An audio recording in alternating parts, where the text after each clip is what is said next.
तुमचं मन जे विचार करतं तेच घडतं. तुम्ही मनातनं जे ठरवता तेच निर्माण होतं. या जगातली कुठलीही गोष्ट तुमच्यावर परिणामच करू शकत नाही.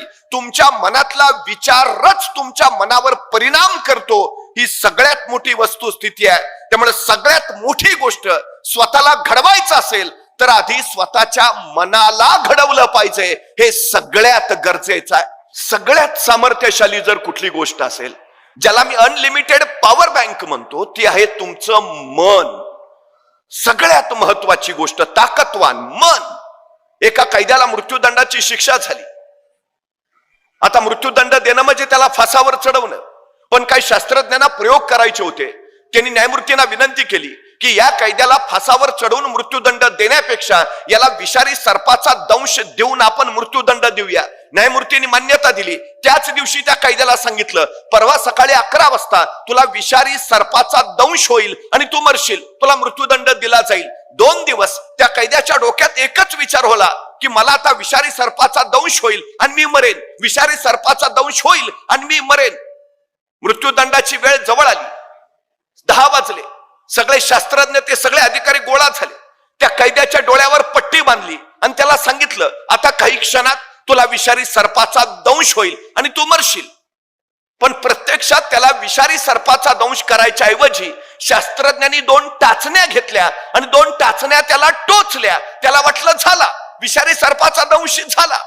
अर्ध्या तासात त्याच्या तोंडातून फेस आला आणि पुढच्या 1.5 तासात शरीर काळं निळं पडून तो मरण पावला.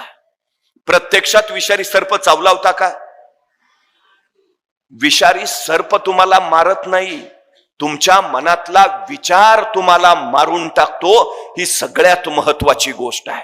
तुम्ही सकारात्मक विचार केला तर सगळं सकारात्मक घडेल. तुम्ही नकारात्मक विचार केला तर नकारात्मकच घडेल. हे सगळ्यात आणि सगळ्यात महत्वाचं आहे. तुम्ही कोण आहात काही फरक पडत नाही, तुम्ही विचार काय करता याने फरक पडतो. तुम्ही आता कोण आहात काही महत्वाचं नाही, तुम्ही उद्या कोण बनणार ते सगळ्यात आणि सगळ्यात महत्वाचं आहे. तुमच्या मनात ठरवून घ्या, मला काय व्हायचंय, काय व्हायचंय. जे ठरवाल ते तुम्ही होणारच. जगातली कुठलीही शक्ती त्याला रोखू शकत नाही. ही गोष्ट पहिली लक्षात असू द्या.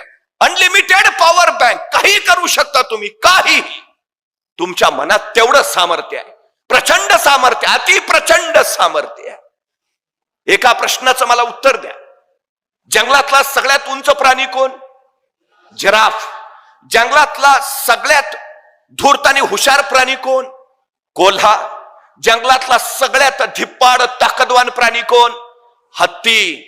आणि जंगलातला सगळ्यात वेगवान प्राणी कोण? चित्ता. आणि जंगलचा राजा कोण? का? सिंह का? तो जिराफासारखा उंच नाही, हत्तीसारखा धिप्पाड नाही, चित्त्यासारखा वेगवान नाही, कोल्यासारखा हुशार नाही. मग सिंह राजा का? सिंहाला कुणीतरी विचारतं, तू राजा का? सिंह म्हणतो, मला वाटतं म्हणून. सिंह राजा का? त्याला वाटतं म्हणून. प्रश्न हा आहे की तुम्हाला काय वाटतं, तुम्हाला काय व्हायचं आहे ते तुम्ही होणार. वाटणं महत्वाचं आहे. तुमच्या आई वडिलांना काय वाटतं अजिबात महत्वाचं नाही, तुमच्या टीचर्सना काय वाटतं अजिबात महत्वाचं नाही. तुम्हाला काय वाटतं ते सगळ्यात आणि सगळ्यात महत्वाचं आहे. सगळ्यात महत्वाचं ते वाटणं पहिल्यांदा घडू द्या. ज्याला स्वतःचं ध्येय लवकर ठरवता आलं त्याला अफाट उंची गाठता आली. सचिन तेंडुलकरला इयत्ता 4थी मध्ये कळालं आपण उत्तम फलंदाजी करू शकतो. त्याच्या वडिलांनी सांगितलं, तुला हे करायचं आहे ना, कर. सचिन तेंडुलकर खेळत राहिला, खेळत राहिला. 16व्या वर्षी मैदानावर उतरला, जागतिक कीर्तीचा फलंदाज झाला. इरफान पठाण 9वीत असताना क्रिकेट खेळायला लागला, तोही भारतीय संघात गेला. पण सचिन तेंडुलकर इतकं यश त्याच्या वाट्याला नाही आलं का? सुरुवात उशिरा झाली. जेवढ्या लवकर सुरुवात कराल तितकं अधिक अधिक अधिक तुम्ही उंचीवर जाल. हाच काळ आहे. तुम्ही ठरवून घ्या काय व्हायचंय, ठरवून घ्या. अफाट ताकदीचे व्हाल, अफाट उंचीवर जाल. सगळ्यात महत्वाचं आहे ते. सगळ्यात. एका राज्याचा प्रधान जंगलातनं निघाला होता. त्याच वेळी त्याचं लक्ष एका झाडावर गेलं. त्या झाडावर एक गुराख्याचा पोरगा त्या झाडाची फांदी छटत होता. त्याच्याकडे बघून प्रधानाला हसू फुटलं.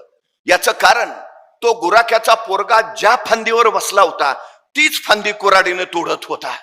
प्रधानाच्या लक्षात आलं, पुरता मंद दिसतोय, ज्या फांदीवर बसलाय तीच फांदी तोडतोय, याला बहुतेक डोक्याचा भाग दिसत नाहीये. आणि खरं होतं तो मंदच होता, अडाणी होता, अज्ञानी होता, पण दिसायला राजबिंडा होता, देखणा होता. त्याच्या त्या रूपाकडे बघितलं आणि त्या प्रधानाला एक कल्पना सुचली. काही दिवसापूर्वीच त्या राज्याच्या राजकन्येनं या प्रधानाचा घोर अपमान केला होता. त्याला राजकन्येचा बदला घ्यायचा होता. राजकन्या अत्यंत विद्वान संस्कृत पंडित होती.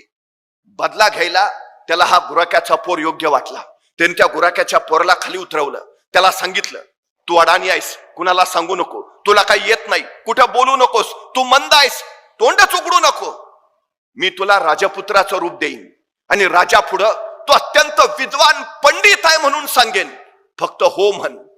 या गुराख्याच्या पोराला त्या प्रधानानं अत्यंत राजबिंड्या राजपुत्राचं रूप दिलं आणि अत्यंत विद्वान पंडित म्हणून त्यांनी राजासमोर त्याला हजर केलं. आपल्या विद्वान राजकन्येसाठी याच्यासारखा दुसरा विद्वान वर मिळणार नाही हे त्यांनी राजाला पटवून दिलं. राजकन्येलाही मान्य झालं, लग्न झालं. आणि एकांतात या राजकन्येनं आपल्या या विद्वान पतीला प्रश्न विचारला, अस्ति कश्चित वाग्विशेष. त्याला काहीच कळेना. अस्ति कश्चित वाग्विशेष, प्रश्न संस्कृत मधला आहे. तुम्हाला वाङ्मयाचं काही विशेष ज्ञान आहे का? अहो त्याला कसलंच ज्ञान नव्हतं, वाङ्मयाचं कसलं विशेष ज्ञान. त्याला काही कळेना, तो नुसताच काही वेळानंतर राजकन्येला कळलं, याला काही येत नाही, हा मंदबुद्धी आहे, हा अडाणी आहे, हा अज्ञानी आहे, आपली फसवणूक झाली आहे. ती राजकन्या त्याला अथवा तद्वा बोलायला लागली. तिनं त्याचा प्रचंड अपमान केला. तसा तो गुराख्याचा पोर पेटून उठला आणि राजकन्याला म्हणाला, आता निघतोय, परत येईन ना, विद्वान पंडित म्हणून परत येईन. आणि त्याच क्षणी त्या गुराख्याच्या पोरानं राजवाडा सोडला आणि जंगलची वाट धरली. जंगलात तो ज्ञानसाधना करत राहिला, अखंड अखंड अखंड ज्ञानसाधना. काली मातेच्या मंदिरात ज्ञानसाधना केली म्हणून कालिदास झालेला तो गुराख्याचा पोर कवी कुलभूषण महाकवी कालिदास ठरला. गुराख्याचा पोर जर कवी कुलभूषण होत असेल तर या जगात कुणाला कसलीच अडचण नाही. कुणी काहीही घडू शकतं, कुणी काहीही बनवू शकतं. ही सगळ्यात महत्वाची गोष्ट, फक्त निश्चय हवा. निश्चयाचा दृढ निश्चय व्हायला हवा. दृढ निश्चय तुम्हाला झपाटलेपण देतो, झपाटलेपण तुम्हाला समर्पण करायला भाग पाडतं आणि समर्पण तुम्हाला यश देतं. ही सगळ्यात महत्वाची गोष्ट आहे. ध्येय ठरवा, काय करायचं आहे आणि झोकून द्या स्वतःला. तुम्ही कोण आहात काही फरक पडत नाही, अजिबात पडत नाही. शिक्षक वर्गातनं दिलेला उतारा तपासत होते. एका मुलानं तो उतारा आणला नव्हता. शिक्षक चिडले, हात पुढं कर. छड्या मारत निघालेले. त्या मुलानं हात पुढं केला, पण छडी मारणार. तो शिक्षकाने त्या मुलाच्या हाताकडे बघितलं आणि त्याचा हात बघितल्यावर त्यांनी उगारलेली छडी माघारी घेतली आणि त्या मुलाला म्हणाले, तुला मारून तरी काय उपयोग आहे, तुझ्या हातावर विद्येची रेषाच नाही. त्या मुलाला वाईट वाटलं. त्यानं शिक्षकांना विचारलं, गुरुजी हातावर विद्येची रेषा कुठं असते? गुरुजींनी सांगितलं, इथं इथं इथं रेषा असते, तुझ्या हातावर नाहीच आहे ती, उपयोग काय तुला मारून तरी. अचानक काय वाटलं कुणास ठाऊक, मुलगा सरकन वर्गाच्या बाहेर गेला. 5 मिनिटांनी परत आला. त्यावेळी त्याचा हात रक्ताळलेला होता. गुरुजींनी विचारलं, हे काय? तो मुलगा म्हणाला, त्या नियंत्यानं जी विद्येची रेष माझ्या हातावर काढली नाही ती मी बाहेर जाऊन चाकून काढून आलोय. आता मला विद्या घेण्यापासून कुणी रोखू शकणार नाही, कुणीच रोखू शकणार नाही. हातावर विद्येची रेष काढणारा तो मुलगा पुढे व्याकरणाचार्य पाणिनी म्हणून प्रसिद्धी झाला. शक्य काय आहे? अशक्य काय आहे? काही काही काही अशक्य नाही, अजिबात नाही. तुमच्याकडे काय आहे काही नाही याच्याही पेक्षा तुम्हाला काय वाटतं हे महत्वाचं आहे, सगळ्यात महत्वाचं. खर तर मन सामर्थ्यशाली इतकं असतं, त्या मनाचं सामर्थ्य इतकं प्रचंड, तुम्ही काही करू शकता. एक मुलगा जो आंधळा होता, दिसतच नव्हतं त्याला, आंधळा आहे, कामाचा नाही म्हणून त्याला घरातल्यांनी सरळ हाकलून दिला. पण तो भगवान श्रीकृष्णाची उत्तम अभंग रचना करायचा. त्याचा आवाज अत्यंत इतका गोड की साक्षात भगवान श्रीकृष्ण प्रकट व्हावेत की काय असा भास त्याच्या शब्दातून होत राहायचा. पण घरच्यांनी हाकलून दिलेला. रस्त्यावरच्या एका झाडाखाली बसून भगवान श्रीकृष्णांचे अभंग म्हणायचा. माणसं भारावून जायची, त्याचं ऐकत राहायची. एकदा एका ज्येष्ठाने सांगितलं, अरे इथं झाडाखाली बसून भजन म्हणण्यापेक्षा या आग्रा मथुरा रस्त्यावर श्रीकृष्णांची अनेक मंदिर आहेत, त्यातल्या कुठल्या तरी एका मंदिरात जा. तो मुलगा उठला, श्रीकृष्णांच्या मंदिरात जाऊन बसला. तिथं अभंग म्हणायचा, भजन करायचा, लोक प्रभावित व्हायची. एके दिवशी सकाळी पुजाऱ्याने पूजार्चा आटपली, भगवान श्रीकृष्णांची वस्त्र बदलली आणि तो बाहेर निघाला. आणि त्याच वेळी हा आंधळा मुलगा पुजाऱ्यांना म्हणाला, पुजारीजी एक सांगू का? ले बोल ना. नाही, तुम्ही आज भगवान श्रीकृष्णांना पिवळी वस्त्र घातलीत, ती भगवान श्रीकृष्णांना अजिबातच छान नाही दिसत हो. त्या पुजाऱ्याला आश्चर्य वाटलं. अरे तुला डोळे नाहीयेत, तुला दिसत नाही, तुला कसं कळलं मी भगवान श्रीकृष्णांना पिवळी वस्त्र घातलीत? तो मुलगा म्हटला, कळतं हो मला. दुसऱ्या दिवशी पुजारीनी भगवान श्रीकृष्णांना हिरवी वस्त्र चढवली आणि पुजारी निघाले. तसा तो आंधळा मुलगा म्हणाला, पुजारीजी भगवान श्रीकृष्णांना हिरवी वस्त्र छान दिसतायत. त्या पुजाऱ्याला आश्चर्य वाटलं, रे तुला दिसतंय कसं? दिसतं हो. तिसऱ्या दिवशी पुजाऱ्याने वस्त्र न घालता भगवान श्रीकृष्णाला झाडांची पानच वस्त्र म्हणून बांधली आणि तो पुढे निघाला. तसा हा आंधळा मुलगा म्हणाला, पुजारीजी भगवान श्रीकृष्ण पण गरीब झाले वाटतं, झाडाची पानं बांधून राहायला लागलेत. आता मात्र पुजाऱ्याला काही कळेना. अरे तुला डोळे नाही, दृष्टी नाही, तू आंधळा आहे, तुला कळताय कसं? आणि तो आंधळा मुलगा म्हणाला, तन की आंखें नहीं है तो क्या, मन की आंखें तो है. दृष्टीहीन असणाऱ्या त्या मुलानं भगवान श्रीकृष्णांना साक्षात बघितलं, त्यांचं वर्णन त्यांनी केलं. तो आंधळा मुलगा संत सूरदास म्हणून पुढे प्रसिद्धीस आला. आम्ही 10वीत असताना टीव्हीवर रामायण मालिका लागायची. ते पहिलं गाणं सुरू झालं की रस्त्यावरची सगळी माणसं पटापटापटा टीव्ही पुढे जाऊन बसायची. ते अत्यंत लोकप्रिय शीर्षक गीत संगीतबद्ध कुणी केलं होतं माहितीये? रवींद्र जैन. दोन्ही डोळ्यांनी आंधळे होते. बिथोवेन नावाचा जागतिक कीर्तीचा संगीतकार, ज्याचं संगीत आजही जगाला वेडं करतं, तो बिथोवेन दोन्ही कानांनी बहिरा होता. त्याला काहीही ऐकू येत नव्हतं, काहीच. ज्याला स्वतःला ऐकू येत नाही तो बिथोवेन इतरांचे कान तृप्त करणारा संगीतकार झाला. काय विलक्षण असेल. एक खेळाडू तरुण मुलगी रेल्वेने निघालीये. अचानक काही गुंडांची तिच्यावर नजर पडते. तिच्या गळ्यातल्या सोन्याच्या चैनकडे त्यांचं लक्ष जातं. ती हिसकावण्यासाठी ते धडपड करतात. ती तरुण मुलगी खेळाडू त्या गुंडांचा प्रतिकार करते. चिडलेले गुंड तिला सरळ रेल्वेतनं ढकलतात. ती समोरच्या रुळावर पडते. भरधाव वेगानं दुसरी रेल्वे येते. तिच्या पायावरनं सरकन जाते. तिचा पाय काढावा लागतो. खेळाडू असलेली तरुणी आता मैदानावर उतरू शकणार नसते, पण ती हरली नाही. पाय असलेली माणसं जे करू शकत नाहीत ते मी पाय नसताना करेन असा निश्चय तिनं केला. आणि एका पायाच्या बळावर तिनं अशक्य कोटीतलं कार्य केलं. तिनं एव्हरेस्ट सर केला. एका पायावर एव्हरेस्ट सर करणारी ती अरुणिमा सिन्हा सांगते,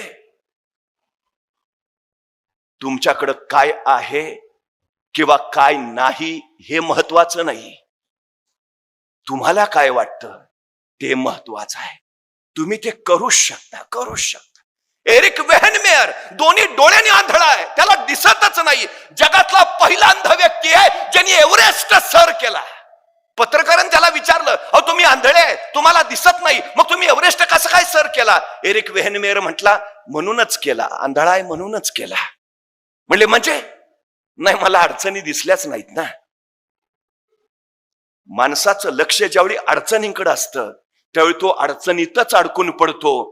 मला दिसत नाही, त्यामुळे मला अडचणीच दिसल्या नाहीत, मला फक्त माझं ध्येय दिसत होतं, म्हणून मी पोहोचलो.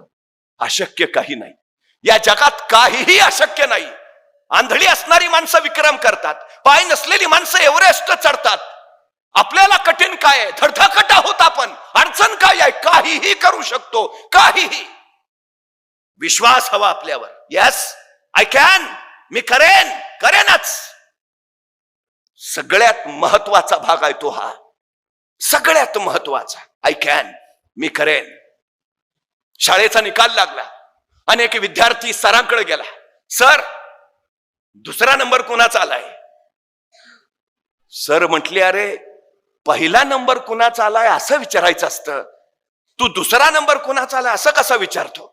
तसा तो मुलगा म्हटला, सर पहिला नंबर माझाच येणार ते मला माहिती आहे, दुसरा कुणाचा आला ते सांगा.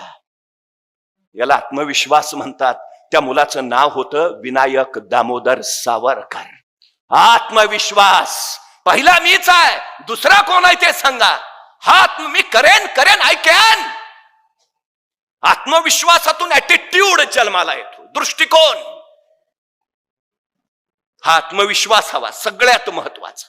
एकदा निश्चय झाला, अशक्य काही नाही हे कळालं, की मग आपण काहीही करू शकतो. फक्त एक, जे ठरलंय तेच करा. पर्याय ठेवू नका, अजिबात ठेवायचे नाहीत, अजिबात नाहीत. आमची हल्लीची अडचण काय झाली माहितीये? मी परवा एका मुलाला सहज विचारलं, काय रे 100 मीटर पळशील का? तो 5 मिनिटं माझ्याकडेच बघत बसला. अरे म्हटलं 100 मीटर पळशील का? मग त्याने हळूच विचारलं, 100 मीटर म्हणजे किती? मला लक्षात आलं. मी म्हटलं, अरे तू काय खेळबिळ खेळतोस का नाही? म्हटलं सगळे खेळ खेळतो, क्रिकेट खेळतो, फुटबॉल खेळतो, व्हॉलीबॉल खेळतो, बॅडमिंटन खेळतो. म्हटलं मग एवढे सगळे खेळ खेळतो, दिवसभर मैदानावरच असतोस का काय? तो म्हटला, मैदानावर नाही, मोबाईलवर खेळतो. म्हटलं मग बरोबर आहे, तुला 100 मीटर कळणारच नाही. मग त्याला सांगितलं, इथून तिथपर्यंतचे अंतर आहे, त्याला 100 मीटर म्हणायचं, पळशील का? म्हटलं करतो प्रयत्न. आता तुला काय 5 किलोमीटर सांगतोय का पळायला? 100 मीटर. तो म्हटला करतो ना प्रयत्न. मग त्याला मी विचारलं, बरं मला सांग, हे 100 मीटर अंतर पार करायला तुला किती वेळ लागेल? तो 5 मिनिटं अंतरच बघत बसला. अरे म्हटलं सांग ना. मग हळूच म्हटला, 5 मिनिटं तरी लागतील. 100 मीटरला 5 मिनिटं? अरे ऑलिम्पिक मध्ये हुसेन बोल्टचं रेकॉर्ड 9.98 सेकंदाचा आहे. हुसेन बोल्ट 10 सेकंदात 100 मीटर पळतो. तू 15 सेकंद म्हण, 20 सेकंद म्हण, 25 सेकंद म्हण, का 5 मिनिटं? माझं मला माहिती आहे ना. अरे तुला सांगितलं ना 5 मिनिटं लागतील. मला सुचायचंच बंद झालं. तेवढ्यात त्याचा मित्र धावत आला. ए पळ, कुत्रा पिसाळलाय. एवढ्या भयान वेगात पळत सुटला. 7 सेकंदात 100 मीटर. मी त्याला म्हटलं, तू तर हुसेन बोल्टचं रेकॉर्ड मोडलंस. त्याला 10 सेकंद लागतात, तू 7 सेकंदात पळलास. म्हटला मग कुत्रा मागं लागला होता. म्हणजे 7 सेकंदात 100 मीटर पळायची क्षमता तुमच्यात आहे. बाहेर कधी आली? संकट आलं तेव्हा. मग संकट चांगली आहेत का वाईट आहेत? संकटांचं स्वागत करायला हवं. संकट तुम्हाला अडवायला येत नाहीत, संकट तुमची उंची वाढवायला येतात. अडथळे तुम्हाला रोखायला येत नाहीत, अडथळे तुमच्यातल्या क्षमता बाहेर काढतात. अडचणी तुम्हाला थांबवायला येत नाहीत, अडचणी तुमच्यातली कौशल्य बाहेर काढतात. संकट, अडचणी, अडथळे यायलाच हव्यात, कारण त्याच तुम्हाला घडवतात. ही सगळ्यात मोठी वस्तुस्थिती आहे, सगळ्यात मोठी. या जगात असा कुणी नाही ज्याला संघर्षाशिवाय काही मिळालंय. कुणी नाही. संधी नशिबाने मिळते, पण यश नशिबाने मिळत नाही, अजिबात नाही. तुम्ही भाग्यवान आहात. तुम्हाला असे आईवडील लाभलेत की जे तुम्हाला शिकवू इच्छितात, जे तुम्हाला काही बनवू इच्छितात. तुम्ही भाग्यवान आहात. तुम्हाला लोकसेवा स्कूल सारखं स्कूल लाभलंय, जे तुमच्यातनं विक्रमवीर तयार करू इच्छितात. नशीबवान आहे तुम्ही. पण संधी नशिबाने मिळेल, यश नाही. त्यासाठी तुम्हाला संघर्षच करावा लागेल, त्यासाठी तुम्हाला कष्ट करावेच लागतील. ही सगळ्यात आणि सगळ्यात महत्वाची गोष्ट आहे, सगळ्यात.